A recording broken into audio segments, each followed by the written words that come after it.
मामला हुसैन और अमीर गिलानी की शादी के फंक्शन तो हो गए हैं मुकम्मल, लेकिन उनकी शादी की तस्वीर अभी ही पब्लिक किए जा रही हैं। इन तस्वीर में हमने देखा है कि बाल पक्की, मायूं, मेहंदी, ढोलकी और शादी वलीमे के अलावा भी कई फंक्शन किए गए हैं। तो आप इनके फंक्शंस में हमने नोट किया है कि मावरा ने बहुत सिंपल और एलिगेंट और लेस मेकअप लुक रखी है, क्योंकि वो अपनी खूबसूरती की वजह से ही मशहूर हैं।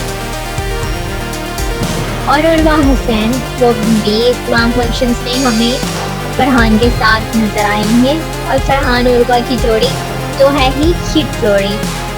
और मावरा और अमीर की जोड़ी आपको कैसी लगी है पहले से ही कमेंट सेक्शन